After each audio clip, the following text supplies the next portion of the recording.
Эгер сиз тартипти биринчи иретте ордуна келтириш керек деп айтып атсаңыз, демек конституцияны да өзгөртөт экенсиз да анда. Бул ачык эле айтылып келинет. Мен жаап жашырып баягындай ороп жымсал деп айта албайм. Бизге жоопкерчилиги күчтүү болгон бир президент керек. Кыргыз өкмөтүнүн кереги жок. Бүткүл эл тарабынан шайланган президент бир эле учурда өкмөттү башкарыш керек. Сага эл добуш берди. Сага эл ишеним артты. Тарт. А бүгүн убаданы бере берет, алтындай тишлекейлерин чачыратып сүйлөй берет.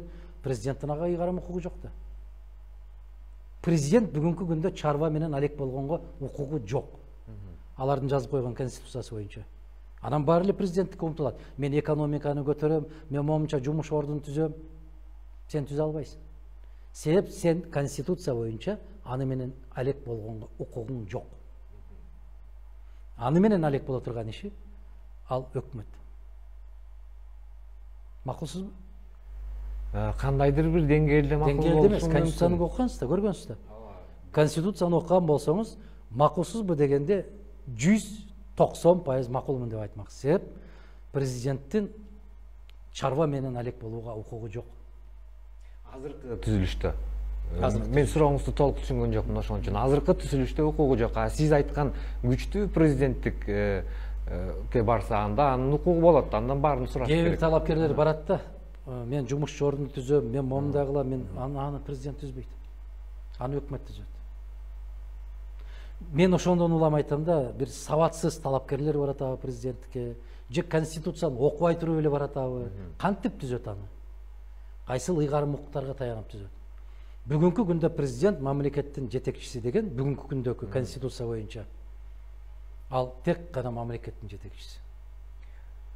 Бирок сиз ошо күчтүү президенттик башкарууну жактап атасыз. Эгер ошол эле күчтүү президенттик башкаруу менен биз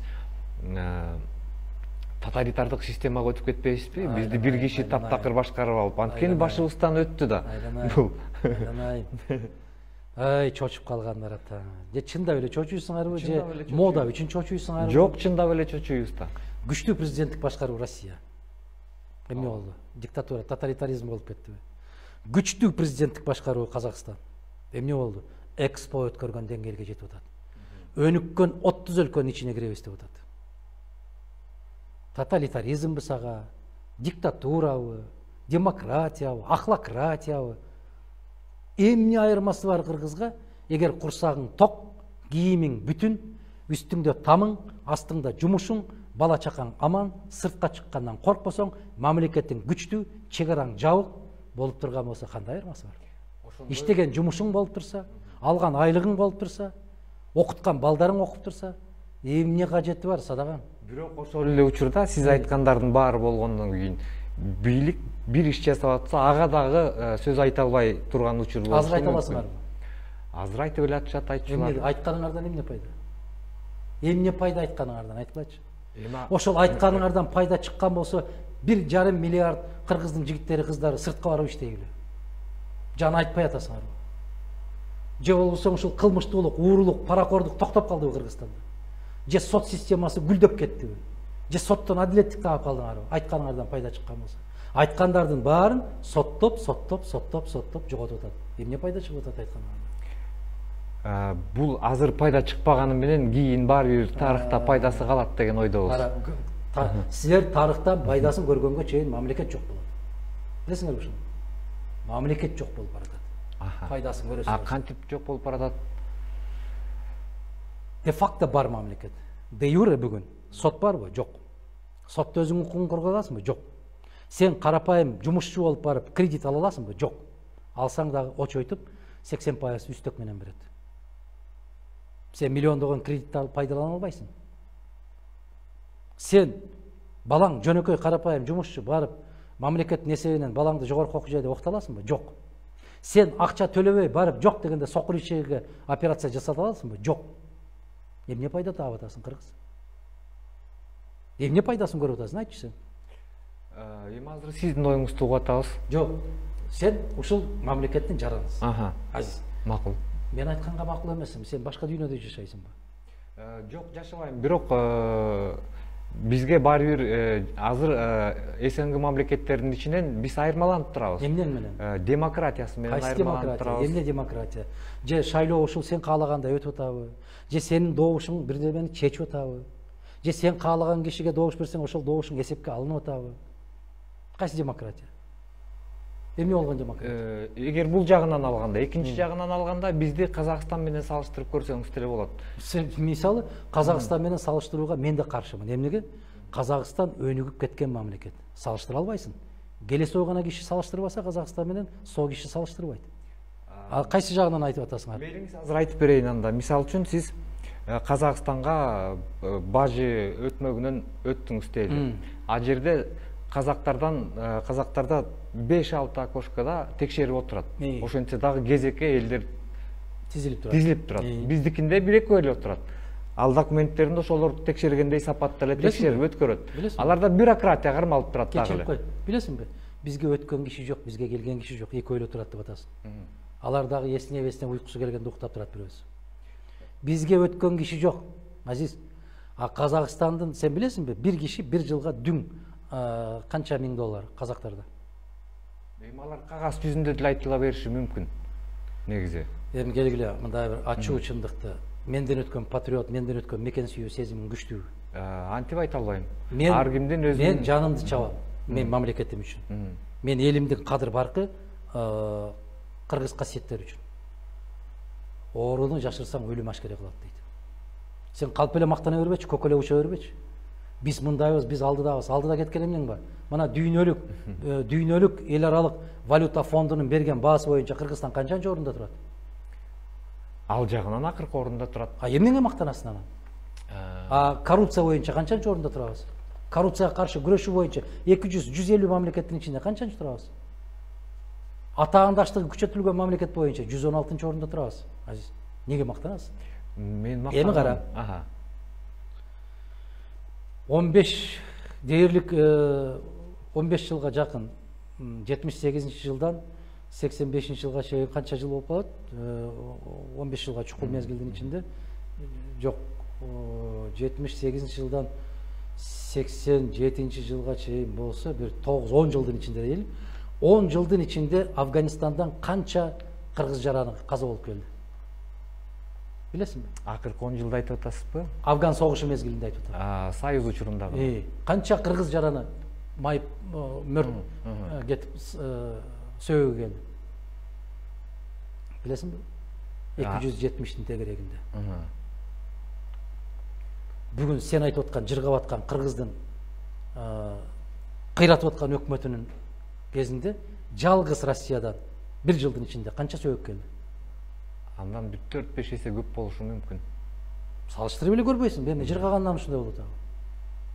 Анан бизде момундай болуп атат, бизде демократия болот. Канча кыргыз баласы, кыргызстандык балдар мектепке барбай жүрөт. Алар эртең ким болуп чыгат? Канча жаш балдар өзүнүн жанын кыйып атат. Канча жигиттер жанын кыйып атат. Эмне үчүн? Кредиттен баш чыкпай кыйып атат. Жашоодон кыйналып кеткендер. Эмне менен мактанып атасың? Ошол эле Казакстанда же болбосо Россияда киши башына алып караганда жан кыйдылар канча? Кыргызстан менен салыштырып болобу? Болбойт. Сен билесиңби, ошол Россияда жаңы бала төрөлгөн болсо, мамлекет канча акча берет? Аларга атайын коюлган. Баракелде. Сен акча төлөп төрөйсүң. Алар төрөсөң акча берип атат. Бизге да ушундай чыкты окшойт жакында. Жаңы төрөлгөндөргө. Чыкпайт. Чыкты жакында эле. 50 миңден беребиз дейт. Кайдан берет? Бул кезектеги шайлоо алдындагы баягы шайтан оюндар. Кыйкырышкан баары. Биз сүйүнчү пул беребиз. Сүйүнчү пул өтүп алгандан кийин сүйүнчү пулдан бир киши сөз уккан жокмун мен депутаттардан. Кээ бир партиялар чыккан сүйүнчү пул беребиз деп. Койгулачы. Сен жашсың. Мен мактаган жокмун. Реалдуу бололу. Жок, мактаган жокмун. Анда отура бер. Бирок Кадахан Кимсанбаевич, Казакстандан бери кирип келатканда дагы кезек көп. Көп эле киши кирет Кыргызстанга деле. Кайра кыргыздар кайра кайрылып келгендер. Аларга деле ушундай узун кезекти коюп коюп өзүнүн бюрократиясын көрсөтүп отурушат ал жерде. Күчтүү президентке баш ийгендер. Мындай кылчы. Президентиңден баштап журналистиңе чейин башка мамлекетке асылганыңарды койгулачы. Жок, салыштырма бул эле. Салыштырба. Асылганыңарды койгула. Кандай дебегин кошуналарга тийишпегиле. Кыйын болсоң өзүңдүн мамлекетиңди көтөрүп ал. Анан алар мындай болуп атат, бизге сын айтканга бизге моралдык дагы башка жагынан да укугубуз жок. Мына керек болсо ошолордун жеткен деңгээлине жетип ал. Андан кийин сүйлөйлү. Анан тиги мамлекет мындай кылып атат, ал мамлекет өзүң эмне жыргап атасыңбы? Же болбосо баягы сен да ишенип алган окшойсуң. Бүтүндөй Европа өлкөлөрү бизге көзү күйүп тамшанып атат. Жок, андайга ишенген эмесмин. Кандайдыр бир нерседен алардан калганбыз. Кандайдыр бир жагынан биз айырмаланып турабыз. Айтып берчи, эмнеңден? Мисалы үчүн сиз негизи эле болгон эки революцияны тең жаман көз караш менен сыпаттагансыз. Керек эмне эле деп. Балким сиз элдин арасында көп жүрбөйсүз. Эгер элдин арасында көп жүрсөңүз байкамаксыз. Биздин укук коргоо органдарынын маданияты кадимкидей жакшырды. Аны бизде жашаган кишилер билет, анан Казакстанга барса көрүнөт. Маданияттуу болуп калды. Мисалы үчүн. Мен мисал келтирип атам, Хаким Самбаевич. Сен жакшы тапшырма алып турсуң, Азамат. Жок, алган эмесмин эч кимден тапшырма. Мындай кыл анда мындай кыл. Эгерде казак полициялары сага жеке жасалган мамилеси менен сен бүтүндөй мамлекетке сын такпа.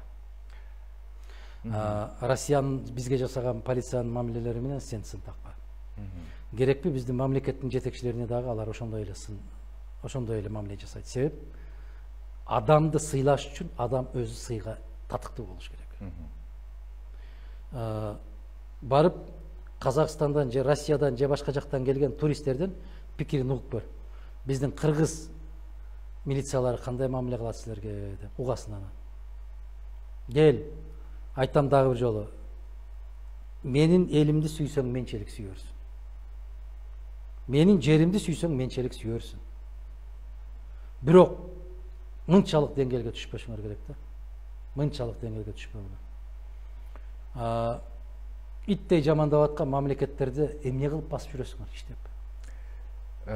Биз жаман деп айткан жокпуз Кыргызстанда. Айтып атпайсыңбы? Жок, салыштырып көрсөк, биздики жакшы деп атам. Эмне менен жакшы? Маданияты жагынан, укук коргоо органдарынын. Мисалы үчүн Казакстанга барып, кокус жолуп сен барып кал. Мен алар менден документ сурашы мүмкүн, беркел деп эле сурайт. Биздикилер машинаны токтоткондо гаилер деле көчөдөн деле милиция эки революция өткөндөн кийин элдин бар экенин эсинде сактап, сиз деп сүйлөшүп калышкан. Сен анда башка дүйнөдө жашайт экенсиң. Сен башка дүйнөдө жашайт экенсиң. Макул, бул жагынан талашпайлы. Ар бир киши өзүнүн деңгээлине жараша мейли ой жүгүртөт. Мамлекет деген ошол ассалому алейкум кандайсыз деп койгондон куралбайт. Мамлекет деген нечен көзгө көрүнбөгөн кабат катар сырлар бар ичинде. Ошондон улам куралат. Дагы бир жолу айтам. Башка мамлекеттерге сын такканды токтото бул. Салыштырба. Мейлиңиз. Ал жакшы эмес. Адахан Кимсанбаевич, байкабай отуруп, бизге берилген убакытта өтүп калды. Эми ошо пайдалуу жактарга бурбастан кайда майда жактарга буруп кеттиңер эми. Жок, бул талаштан чыгып отуруп кирдик. Мен анда телекөрүүчүлөргө дагы бир жолу эскертип кетейин. Анткени биздин сизге даярдаган суроолорубуздун жарымынан көбү берилбей калды. Убакыт өтүп кеткен эчтеке. Мен телекөрүүчүлөргө дагы чакырабыз, сөзсүз чакырабыз. Телекөрүүчүлөргө дагы бир жолу эскертип кетейин. Бүгүн биздин студияга ачуу чындыгы менен жаман көрүнүп алды Адахан Мадумаров, Жогорку Кеңештин 4 жолку чакырылышынын депутаты жана экс-спикер Адахан Мадумаров болду. Бизге келип ачык жаман көрүнсөңүз дагы оюңузду ачык билдиргениңиз үчүн сизге чоң рахмат. Ийгилик болсун силерге да. Чоң рахмат. Урматтуу телекөрүүчүлөр, ушуну менен түз эфирдеги биздин бүгүнкү программабыз соңуна чыкты. Саламаттуу болуңуздар.